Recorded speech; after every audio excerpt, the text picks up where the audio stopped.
In today's video, I'm going to teach you how to create a Jira Product Discovery project. To get started, log into your Jira site and make sure you are on the main workspace screen. From there, look over to the left-hand sidebar and find the Projects or Spaces dropdown. Click that menu, and then select the option to create a new project or space.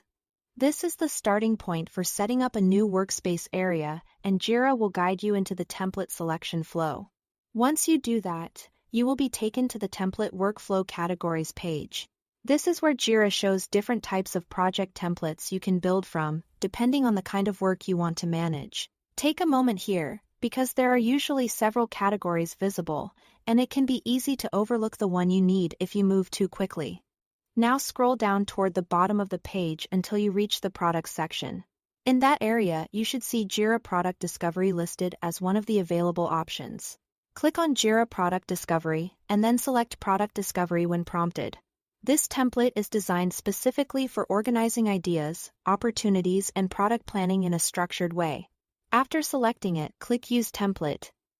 That tells Jira you want to create your project based on this product discovery layout. The next screen will ask you for a few basic setup details.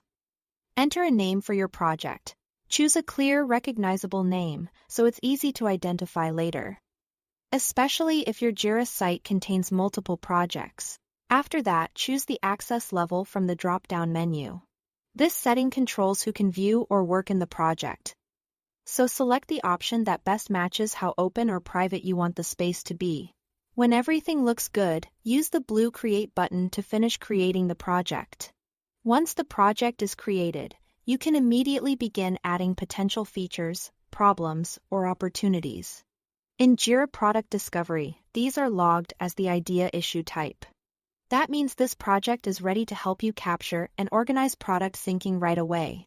As a quick tip before you begin entering ideas, it can help to think about how your team wants to group or review them so your project stays organized from the start.